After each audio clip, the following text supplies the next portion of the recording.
მოგესალმებით, დავიწყოთ ეს არსებული რეალობით, რა გვაქვს დღეს თქვენ სექტორში რეალურად სახეზე რა მივიღეთ და თითქმის საუბარია იმაზე, რომ 24-დან ის დაპირება რაც იყო, რომ გაიხსნებოდა ყველაფერი არ იხსნება. ეს როგორი შეფასება თქვენ სექტორში რა ხდება? მოგესალმებით. კიდევ ერთხელ ვილოცავთ დღევანდელ დღეს. რა თქმა უნდა, ცალსახად იმაზე საუბარი, რომ 24-ში დაანონსებული არის, რომ არ გაიხსნება, ალბათ ცოტა ნაადრევი არის, თუმცა რა თქმა უნდა, ამასთან დაკავშირებით, რომ ბიზნეს სექტორში პოზიტივია, რო ვთქვა, მოვიტყუები. ამიტომ გაცილებით უფრო ნეგატიურად არიან განწყობილი გამომდინარე იმ განცხადებიდან, ძირითადად რაც კეთდება და ხშირ შემთხვევაში, ვთქვათ, რისი დაანონსებაც ხდება, სამწუხაროდ მივდივართ ხოლმე იმ რეალობასთან, რომ რეალობაში გაცილებით უფრო მძიმეა, ვიდრე არის ხოლმე, რადგანაც იყო საუბარი, რომ არ იქნებოდა ლოკდაუნი და ასე შემდეგ, მაგრამ რაღაცა სხვა კუთხით, ვთქვათ, სხვა შემოვლითი გზით დაერქვა წერტილოვანი ლოკდაუნი, თუმცა ეხა მეტი შეზღუდვა არ ვიცი, რა უნდა იყოს, იმიტომ ძალიან ბევრ სექტორს საკმაოდ სერიოზული პრობლემები შეექმნა. რაც შეეხება 24-ში უნდა გაიხსნას თუ არ უნდა გაიხსნას, ჩემი აზრით ცალსახად რა თქმა უნდა გაიხსნას და ეს სიტუაცია უნდა იყოს მართვადი იგივე მოლების, მეპატრონეების მხრიდან და ვფიქრობ მოლებში გაცილებით უფრო ორგანიზებულია და უფრო მარტივად არის გადასალახი ის პრობლემები, რომელიც შეიძლება კოვიდის გადადების კუთხით იყოს, ვთქვათ, გამომდინარე იმ არაორგანიზებულობიდან, ვიდრე ვთქვათ აგრალურ ბაზრებში, სადაც ვთქვათ არანაირი დაცვა არ არის და რაღაცა სიმბოლურად ხდება ალბათ სიცხის გაზომვას თუ რაც არის. ამიტომ არასწორი იქნება რომ არ გაიხსნა, საკმაოდ სერიოზული პრობლემების წინაშე დადგებიან კომპანიები, არიან კომპანიები, ვისაც იგივე შეგვიძლია ვთქვათ ტანსაცმლის მიმართულებით განსაკუთრებით ვინც ვაჭრობს, ვისაც საახალწლო პროდუქცია აქვს ჩამოტანილი, მათ თუ ამ პროდუქტის რეალიზება ვერ მოახდინეს, ძირითადი პერიოდი არის მაინც 1 იანვრამდე, საკმაოდ სერიოზული პრობლემების წინაშე დადგებიან. მათ შორის მე არაერთხელ მისაუბრია დამატებითი ღირებულების გადასახადთან დაკავშირებით და საკმაოდ კოლოსალური თანხები აქვთ, გარდა იმისა, რომ პროდუქტში აქვს ფული ჩადებული, აგრეთვე მათ მომენტალურად მოუწია დამატებითი ღირებულების გადასახადის გადახდა საბაჟოზე, რაც შედის ბიუჯეტში და რა თქმა უნდა ეს მათ საკმაოდ ძიმე თვირთად აწევს რიგ შემთხვევაში, თუ თითქმის ყველა შემთხვევაში არა საბანკო პროდუქტზე არიან ეს კომპანიები დამოკიდებული და ანუ იქაც საკმაოდ სერიოზული პრობლემების წინაშე დგანან.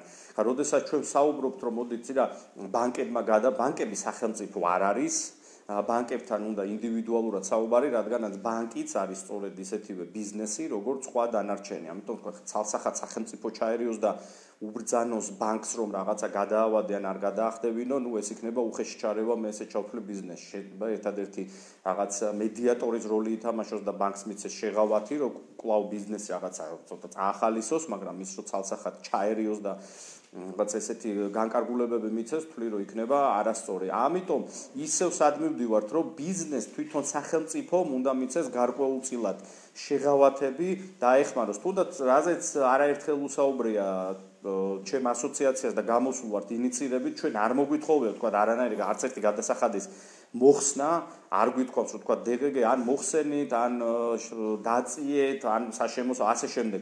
ჩვენ მხოლოდ და მხოლოდ გქონდა საუბარი, რომ DGG-ს გადახდა მიებად რეალიზაციაზე. ანუ ყოველ 15 რიცხვში, როდესაც დაადეკლარირებს კომპანია და გააგზავნით საგადასახადოში, შესაბამისად რაც ექნება რეალიზებული, მხოლოდ ამის დამატებითი ღირებულების გადასახადი გადაეხადა. ეს კომპანიებში გაზრდიდა ლიკვიდურობას და რა თქმა უნდა იმ მძიმე ყოფას, რომელშიც დღეს არიან შეუმსუბუქებდა.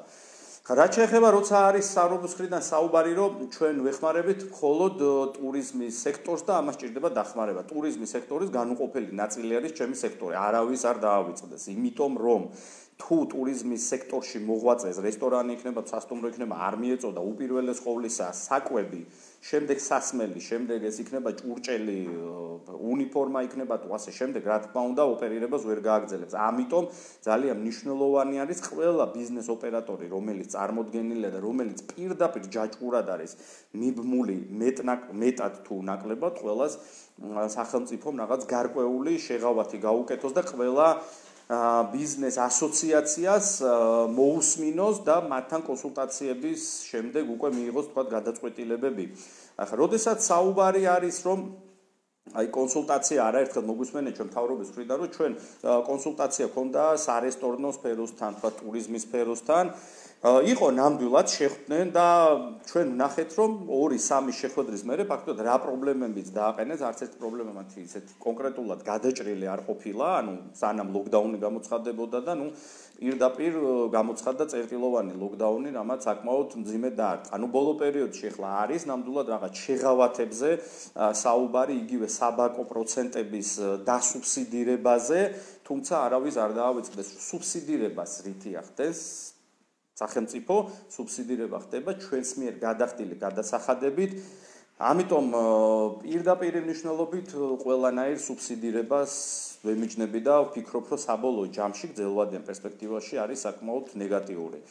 ახლა მიუბრუნდეთ თემას, რაც შეეხება პურის სუბსიდირებას, აქ ყველა მინდა სწორად გაიგოთ. აქ არის ეგრეთ წოდებულ სახალხო პურზე, ანუ ისეთ დიდ წარმოებებზე, როგორიც არის იფქლი 1, 2, 3, 4 და ხო, ასე შემდეგ. ამიტომ თქვა ისეთი როგორც არის თქვა ლიტური საცხობი არის, ეს რეიხერი არის, თუ ასე შემდეგ, პატარა საცხობები, მათ არანაირი შეღავათი არ ექნებათ. შესაბამისად, გაზის ტარიფი, შეცვლილი გაზის ტარიფი, რომელთან დაკავშირებითაც ჩვენ გარკვეული კითხვები გაგვიჩნდა და მიუმართეთ წერილობით სახელმწიფოს, რომ მედიატორის ფუნქცია შეასრულოს და მოხდეს ბიზნეს სექტორის, წარმოებლების და სადისტრიბუციო კომპანიების შეხვედრა თბილისი ენერჯისთან, რადგანაც გავერკვიოთ, თუ რატომ მოხდა 24 თეთრით ფასის გაზრდა და რატო არ მოხდა ან 10 თეთრით, ან 5 თეთრით, ან თუნდაც თქვა 50 თეთრით. ესე ძალიან მნიშვნელოვანია, რადგანაც ყველამ კარგად ვიცით, რომ მხოლოდ ერთი მოთამაშე არის ბაზარზე და ძალიან მნიშვნელოვანი არის, რამდენად სწორად არის მისი მხრიდან ეს გადაწყვეტილება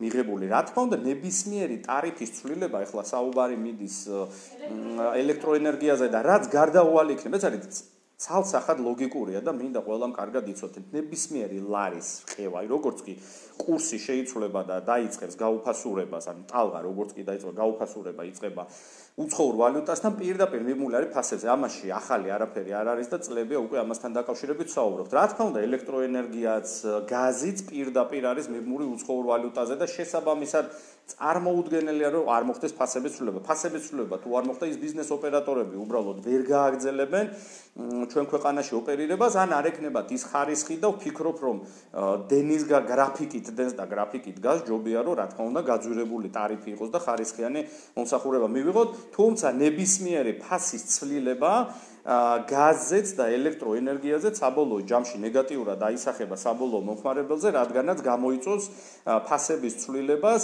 ადგილობრივ წარმოებულ პროდუქციაზე და სწორედ ეს არის ჩვენი ერთ-ერთი მიზანიც მიმართვის, რომ გავერკვიოთ, რომ ხვალ დენის ტარიფიც რომ გაძვირდებს თქვა 20 თეთრით. აი რატო გაძვირდება 20 თეთრით და რატო გაძვირდა თქვა ან 5 თეთრით. შესაბამისად, წარმოებები, რომელიც გაზზე არ იყო მიმული და არის ელექტროენერგიაზე, იმათაც სერიოზული პრობლემები შეექმნება. ელექტროენერგიის ტარიფის გადახდისვა კი არა, გაზეთა რეალურია, თუმცა ამ ნაწილშიც ამბობენ, რომ ეს მოსახლეობაზე არ აისახება, ეს იქნება სუბსიდია. ეს არის მცდარი. მოსახლეობაზე აისახება ნებისმიერი ცვლილება, როდესაც იურიდიულ პირს გაუძვირდება და პროდუქტი გაძვირდება, რა თქმა უნდა მოსახლეობაზე აისახება, იმიტომ რომ მოსახლეობას ჭირდება პროდუქტი, რომ იკვებოს და ანუ გაზდილი ფასები საბოლოო ჯამში რა თქმა უნდა ნეგატიურად აისახება. მესმის რომ რაღაც გარკვეულწილად ეს პოპულარული გადაწყვეტილება მთავრობის მხრიდან და მასას ეუბნება, რომელსაც შეიძლება ვთქვა იმდენად არ ესმის და არ ფიქრობს, რომ ის პროდუქტი გაძვირდება უახლოეს მომავალში, ძალიან კარგია და ჩვენ თქვენზე ვზრუნავთ, მაგრამ დამერწმუნეთ, რომ საბოლოო ჯამში ეს ესე არ არის და კიდევ ერთხელ მინდა ხაზი გაუსვა. სუბსიდირება ნამდვილად არ არის კარგი. თუ არ არის გამოუვალი სიტუაცია, რადგანაც სუბსიდირება რა არის? ბიუჯეტიდან გამოყოფილი თანხა ჩვენ მიერ გადახდილი გადასახადით. აი ეს არის ძალიან ცუდი და მით უმეტეს ხარ, როდესაც სუბსიდირება ერთ სექტორში ვიღაცას ეხება და ვიღაცას არ ეხება, ესე თქვა, რამდენად სწორია ვერ გეტყვით და ჩემი მოსაზრება რომ ერთხელ და სამუდამოდ ალბათ უნდა დასრულდეს ქვეყანაში საუბარი და აპელირება და ვაჭრობა პურის თემით, რომ პური თუ არ გაძვირდა, ყველაფერი კარგად არის, არა ჩემო კარგებო. პური თუ არ გაძვირდა, ყველაფერი კარგად არის, ეს არის ცდარი, ეს არის თქვათ კომუნიზმში ჩარჩენა, მე ესე ვიტყოდი, იმიტომ რომ მაშინ ისეთი გაჭირვება იყო ძირითადი საკვები იყო პური. სანამ პური ჩვენ ქვეყანაში იქნება მეტრი, მოკლედ რთული ვითარება, არ მინდა რომ შევადარო ბანანის რესპუბლიკა ვარ თქო და ასე შემდეგ, იმიტომ რომ ხა არასწორი იქნება, მაგრამ სანამ პური არის საზომი ერთეული ჩვენი მოსახლეობის კარგად ყოფნის, ვფიქრობ რომ სერიოზული პრობლემა გვაქვს ძალიან სერიოზული, უნდა გამოვიდეთ მაგ რეალობიდან, რომ აი პური და ასე შემდეგ. ახალი წლის პერიოდში ჩვენ განსაკუთრებით რაღაც ფასების ცვლილებას არ უნდა ველოდოთ, თუ საერთაშორისო ბაზარზე რიგ პროდუქტზე არ მოხდა ფასების ცვლილება, მეტიც შემიძლია გითხრათ, რომ რიგი კომპანიები დაიწყებენ აქციებს პირობითად 2+1 ან 3+1 ასე შემდეგ. ამ მიმართულებით რომ წაახალისონ თავიანთი პროდუქცია და მოხდეს მისი რეალიზება, ანუ ის საშიშროება რაღაც პროდუქტი თქვა ძვირი დაგხვდება და ვერ ვიყიდით, არა.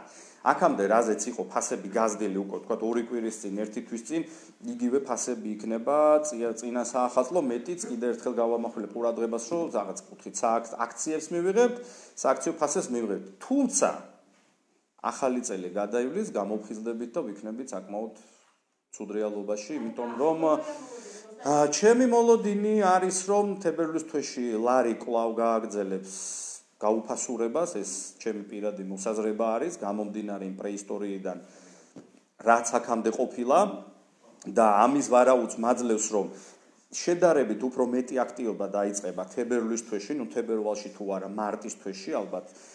სულ მცირე, თუნდაც გამომდინარე იქიდან, რომ როდესაც ლოკდაუნი მოიხსნება, მაღაზიებიც გაიხსნება, შედარებით უფრო მეტი მოთხოვნა გამოჩნდება მოსახლეობის მხრიდან და რა თქმა უნდა ეს იქნება უფრო მეტი ზეწოლა ლარზე. ანუ უახლოეს პერიოდში გამომდინარე იქიდან, რომ არის ლოკდაუნი, არის დახურული რესტორნები, კაფეები, მაღაზიები, მოხმარება შედარებით შემცირებულია, რასაც ხაწყობს სტატისტიკის ეროვნული ბიუროს დადებული მონაცემები, რომ როგორც იმპორტია შემცირებული, აგრეთვე ექსპორტი, ანუ პროპორციულად არის შემცირებული და ეს რა თქმა უნდა გამოწვეულია პირდაპირ კოვიდიდან გამომდინარე, რომ იმ ქვეყნებში, სადაც ექსპორტზე გადის ჩვენი პროდუქცია, იქაც გარკვეული პრობლემები არის და ამიტომ არის შემცირებული და რა თქმა უნდა იმპორტირებული პროდუქციაზე მოხმარება შემცირებულია, რადგანაც ტურისტი არ არის ჩვენთან რომ დავიწყოთ ამით საუბარი და ბერო დახურულია უბრალოდ ყველაფერი და აქედან გამომდინარე იმ დოზით მოხმარება არ არის როგორც იყო და რა თქმა უნდა ლოგიკურია. სწორედ ეს მაძლევს იმის წინაპირობას, რომ უახლოესი 2 თვის განმავლობაში ჩვენ რაღაც რადიკალურ ყევებს არ მივიღებთ და აი 3 და 3-ის და სადღაც 4-ის ფარგლებში იქნება მერყეობა ლართან და დოლართან და ევროსთან და უკვე თებერვლის თვიდან, როდესაც აქტიური პერიოდი დაიწყება, შედარებით სამწუხაროდ უფრო მეტად გაუფასურებულ ლარს მივიღებთ. თუნდაც ნებისმიერი, აი ეხლა შემიძლია გითხრათ, როგორც კი თქვა 3 და 35, 3 და 4-იან ნიშნულს და 3 და 5-იან ნიშნულს თუ გადასცა დამერწმუნეთ, რომ თითქმის ყველა პროდუქტზე, რომელიც წარმოდგენილი არის უკლებლივ, მოხდება ფასის ცვლილება. პირველი ფასის ცვლილება ყველაზე სენსიტიურად აისახება ისეთ პროდუქტზე, როგორც არის ბურღულეული, ფქვილი, ზეთი, წიწიბურა, შაქარი, ასე შემდეგ. ანუ პირველადი ის ვერ უძლებს ის როგორ არის, იცით, ნებისმიერი თეთრიც კი ძალიან მნიშვნელოვანია, მაგრამ ისეთ პროდუქტზე, როგორც არის, თქვათ, გაზიანი სასმელი, გამაგრებელი სასმელი არის, შოკოლადი, ორცხობილა და ასე შემდეგ. ის კიდე რაღაცა ლუფტი არის, თქვათ, რომ თუ კურსი დღეს არის 3 და 3, შეიძლება კონდეთ აღებული 3.35, 3.40, იმიტომ რომ ძალიან ზედა ზღვარსაც ისეც რომ ვიღაცამ აიღოს, თქვათ, 3 და 5, 3 და 6 და 3 და 7, წარმოუდგენელი, იმიტომ რომ კონკურენცია არის ჯერჯერობით კიდევ საკმაოდ მაღალი.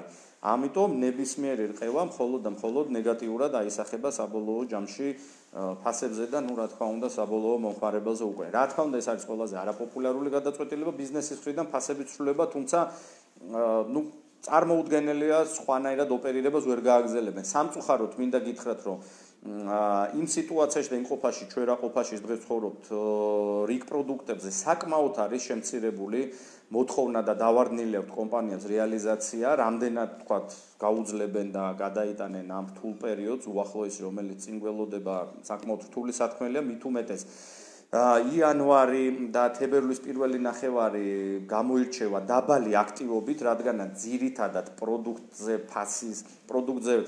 თანხების ხარჯვა, რაღაცა წინა საახალწლო შენაძენი, ასე შემდეგ აქტივობა არის დეკემბრის თვეში, ხოლო იანვარი არის ძალიან პასიური და თებერვლის პირველი ნახევარი, რაც ყოველთვის ისედაც იმ პერიოდში, როდესაც სტაბილური ვითარება იყო ნეგატივი კომპანიებისთვის და ეხლა რამდენად გაუძლებენ რიგი კომპანიების საკმაოდ რთული სათქმელია. და აქვე მინდა გითხრათ, რომ პირველი ოპტიმიზაციას, როდესაც იწყებს კომპანია, სამწუხაროდ უწევს თანამშრომლების შემცირება, რადგანაც შემცირებულ რეალიზაციას, თქვათ, თუ ყავდა კომპანიაში 100 თანამშრომელი, უკვე აღარ ჭირდება და შესაძლებელია ამის გაკეთება 70 ან 80 თანამშრომლით, კადრით და ეს არის ის რეალობა, რასაც ვიღებთ.